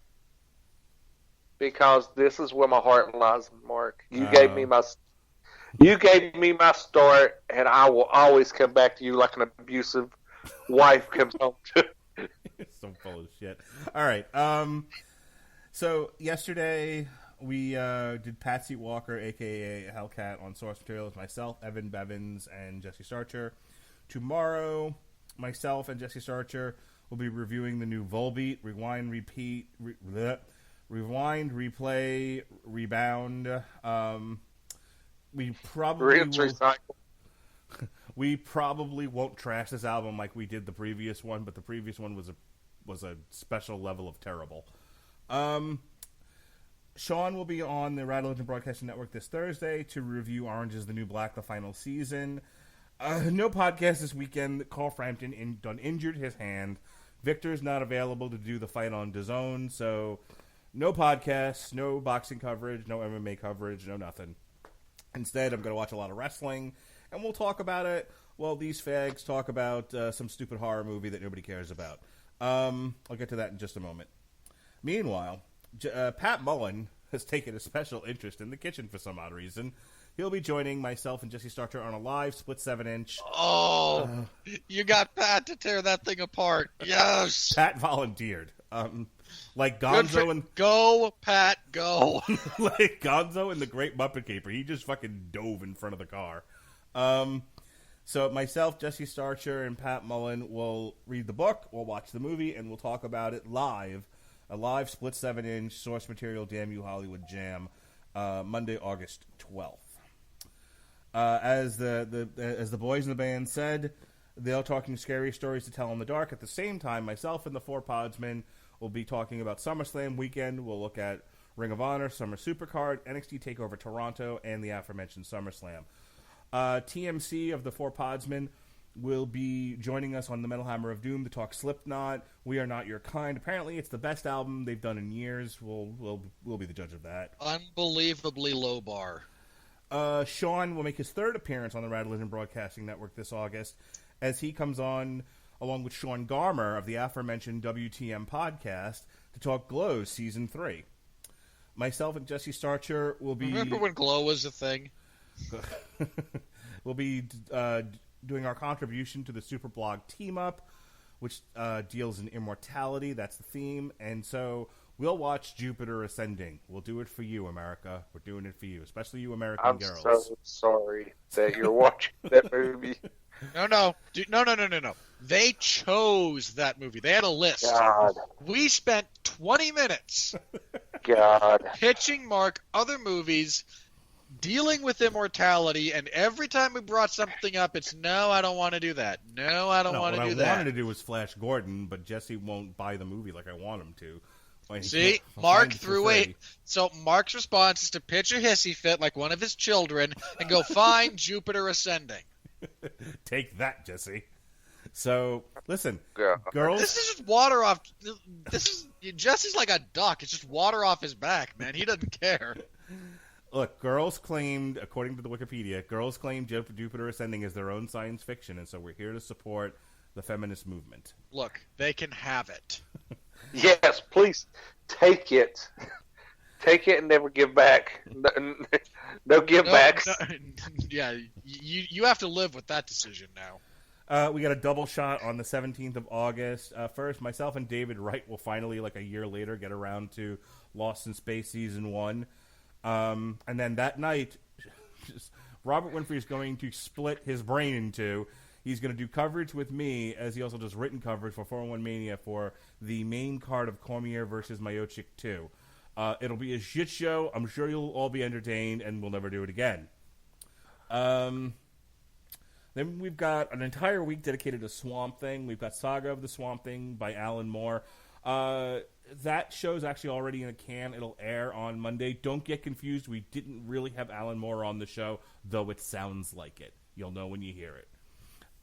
Swamp Thing, the DC the DC Universe show, which was canceled after one season, after one episode, We'll talk about it Tuesday, August 20th. It's also in the can. Yeah, the boy was a canned. Metal Hammer of Doom, Human Target by Thy Art is Moida. And finally, Sean makes his fourth appearance. Fourth appearance. It's Chris Bailey.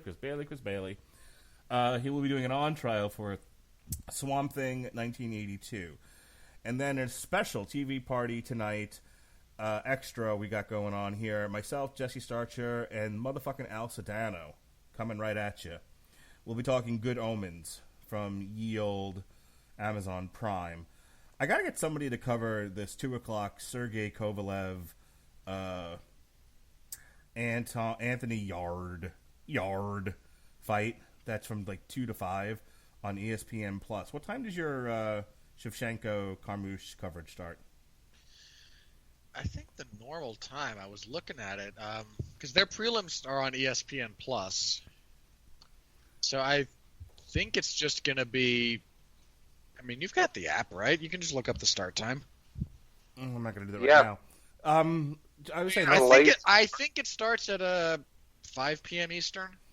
So these literally could run right into each other. Yeah, could be. I think I'm gonna sign you up for Kovalev versus Yard. You just got volunteered. Look, if you don't, as long as you don't actually advertise me, then we're fine. Wait, why? That way, if I can't make it, if something's weird about this, then no one's disappointed. Okay, so I'm putting on the schedule right here on the Radulich Broadcasting Network live coverage of Sergey Kovalev versus Anthony Yard on ESPN Plus. Just the main fight, the WBO World Light Heavyweight Title match. Robert Winfree will be joining me for coverage, and then as soon as it ends, he'll scoot on over to Shevchenko versus Carmouche. Sure. That night, if Victor I just don't want you to be disappointed if the timing doesn't work out and I can't be there. I mean, if you have to drop off before the fight ends, whatever. But you can do some of it. You're not getting out of this, Robert. Have you not realized that? Don't make me have to ask Jason. Come on, he doesn't know anything about boxing. Actually, it would be like I will be talking Mike Tyson Punch Out the entire time. Please don't. Please do, actually. Also, from the Burt Ogden Arena in Edinburgh, Texas, I believe Victor just has to clear it with his wife and his work schedule, but we might be doing some more boxing coverage that night on Fox Sports 1, Figueroa versus Chacon. So tune in for details on that when I have them. That same day is also D23. We're going to talk about it the next day with ye ol' Ronnie Adams, myself and Alexis Haina on the Screaming Boy podcast. And then finally, we end the month of August with DC First Superman Lobo, Krypton Season 2, Rage of Light Imploder, and the Banana Splits movie, because according to some losers, I don't watch horror films. Well, I do. I just watch the ones I want to watch, the good ones. So Load of crap. I'll be watching the Banana Splits horror movie from the Sci-Fi Network, and we'll be talking about it that afternoon with Alexis Haina on August 29th. And finally, myself and Pat Mullen will be doing a quick review of NXT UK Cardiff.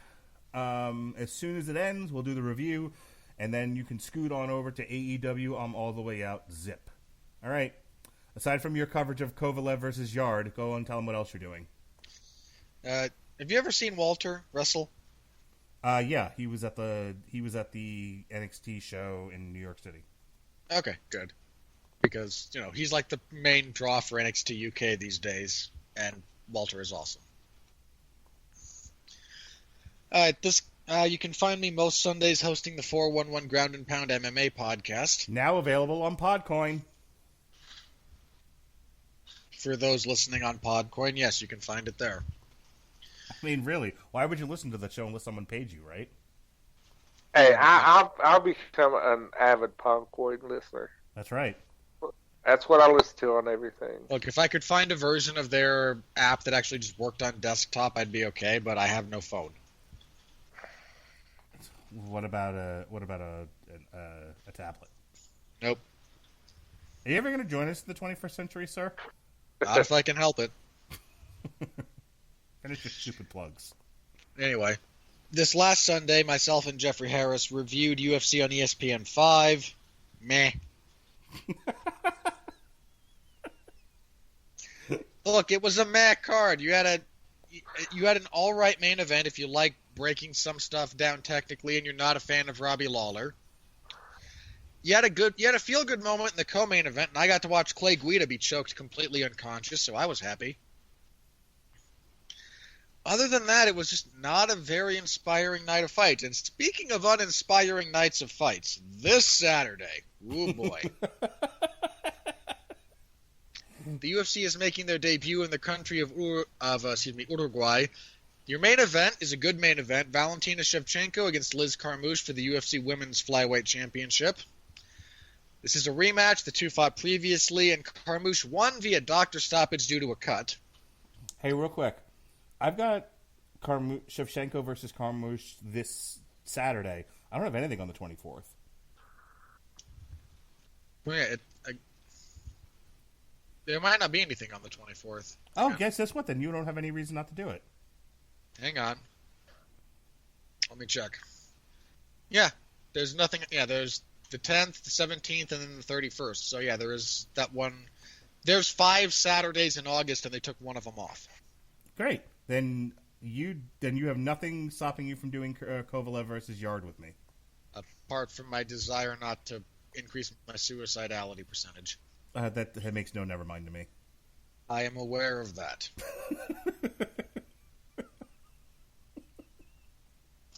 The co-main event for that card is pretty solid, actually. Vicente Luque, Mike Perry, solid fight.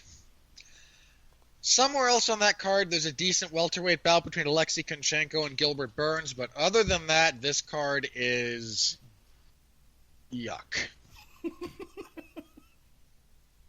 I could read off the entire card, and Mark would recognize like 2 people. That doesn't mean anything. Okay, let's, for the sake of argument, we have Luis Garagordi really and Roberto Bandone, Volkan Oezdemir versus Ilir Latifi, Adolfo I know Vieja Ilir versus... Latifi. Wait, well, if you're going to do the bit, at least let me answer you. I know Ilir Latifi. He's the jobber they got from fucking Sweden, I think it was, when the one guy dropped out of the card. You are correct. Woo! You guys realize this is going on 2 hours. So you're up to 1. Adolfo Vieja and Oscar Pijota. Those are just made-up words. Beans and disease to you too. Enrique Barzola and Bobby Moffitt, Cyril Gane and Rafael Pessoa Nunes, Tisha Torres and Marina Rodriguez. I know Tisha Torres. You're up to 2. Rogerio Bontorin and Harlian Paiva, TBD versus Ariane Carmasoli. I know TBD. I know TBD. I know TBD. TBD and me go way back. Geraldo de Freitas and Chris Gutierrez. Alex De Silva and Rodrigo Vargas, and Veronica Macedo and Poliana Viana. You could have been reading off a recipe. I honestly wouldn't have known the difference. And here's the sad thing, Mark. You're not alone. I only know about half of those people. Here's the sad thing. I'm not alone, but you sure will be when you cover that card. Yeah, so if you want to stop by and leave me a message to kind of ease the darkness that is slowly encroaching around the soul of my existence, you can find me in the MMA Zone of 411mania.com. Stop by, say hello. I deeply appreciate it. I don't expect anyone to turn up for this fight outside of the main event. Dude, half your audience is going to be watching NXT TakeOver. You're done. Well, more than half. Yeah, look, again, a few people will tune in for the main event to see Valentina Shevchenko kill someone. That's it. And most of those people will just see the video the next day online. They're not even watching. There's not going to be a lot of live follows. I might get a few clicks after. Yeah. So, and then again, that coming Sunday, we'll review that card and preview UFC 241 when my brain explodes. Watch me try to type and talk at the same time when I'm not saying the same things that I'm typing. Boy, is that going to be an experience. That's going to be a shit show. Why does his coverage say, "Shut the fuck up, Mark"? Oh no. I promise you I will not type that into my coverage. He's gonna be typing things that he's thinking. Like, Mark, just shut up, please. You're Well, ready I'll, to get. no. I'll just say that. All right, we really got to wrap this up. Okay, and then, next Tuesday, back here on Damn You Hollywood, myself, Jason Teasley, and Alexis Hanna will be reviewing Scary Stories to Tell in the Dark, because Mark threw a hissy fit when he couldn't get his way. And it's fine. I'll talk about terrible female-led dark comedy movies based on crappy comics with Jesse. If you guys don't want to play in my sandbox, I'm taking my toys and I'm going home. So I got a question. I have 100% success rate with throwing hissy fits. I'm just saying. Go ahead, Jason. You told me you would cover the movie I requested. When is this fucking shit show of a movie? I don't know. Oh my God, Jason. You need a date, man. You gotta have a date. Come prepared with a pitch next time.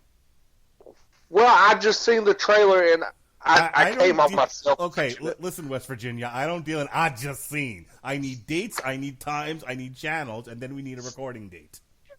I know you and your damn schedule that changes 15 times a day because I see it on my calendar. Yep. You are I get not the wrong. notification. I get the notifications that Mark has changed the date. Sometimes I change the date and change it back in the same 5 minutes. Also, Yeah, that happens.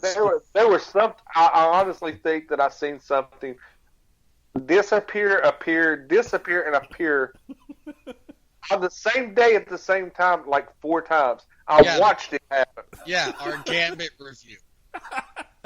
Are we done now? Are we done? They're dead. All right. Can we go now? I'm going to keep hitting them until the power of my concussive force discovers necromancy. All right. Yeah, go ahead. All right. So, yes, we will do Zombie Tidal Wave when you have a date and a recording date that you're not going to be busy with other people's podcasts. Or, this is the most passive-aggressive podcast I think I've ever done. Passive. Okay, hold on. It debuts the 17th on Sci-Fi. Of what month, fuckface? What fucking month are we in, jackass? This month. It could have been September for all I knew. I said 17th. How many fucking 17ths have came and passed? Well, I mean, there is technically one in every month. Yeah. When I said the 17th, that would mean the Jesus Christ. All right, so the 17th. So the 17th of August is Zombie Tidal Wave. Yes, that's when it debuts, and it's on Sci-Fi, so it'll probably play 1,500 times that week. That's fine. I will put it on my calendar. Zombie Tidal Wave. How does Friday night, August 30th sound? Unless you can do during the day. I can do anything after 5 o'clock from 6 o'clock on because I start my new job the 19th. Okay, so are you working like oh God, can we not discuss this now? I work 8 to 5. Mark cuts a scheduling bit short. That's a first. We'll do it later. Chris Bailey. Be well. Did you take a blow to the head that mandates you do that every time you repeat something 3 times? Yes. Be well, be safe, and behave.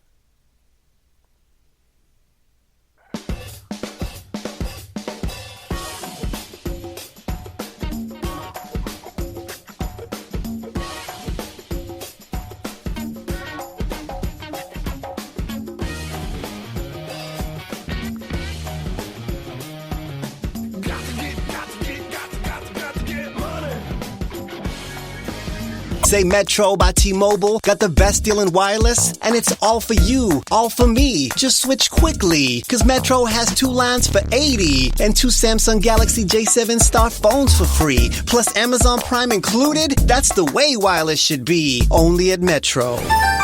Plus sales tax and activation fee. $50 plus rate plan required. Not valid for numbers currently on T-Mobile network or on Metro in past 90 days. Offer subject to change. Offer valid for new Amazon Prime members. Amazon Prime has a $12.99 per month value. Restrictions apply. See store for details and terms and conditions. Honda's Summer Spectacular event is on, and every new Honda is on sale. South Florida, Honda has it. Well-qualified buyers can save thousands today with 1.9% APR financing on the 2019 Honda CR-V. 2019 Edmunds buyers' most wanted vehicle. Every new CR-V is on sale, and you'll save thousands with 1.9% APR financing during the Summer Spectacular event at your local Honda dealer. Compact SUV segment. See dealer for financing details. Offer ends 9/3/19.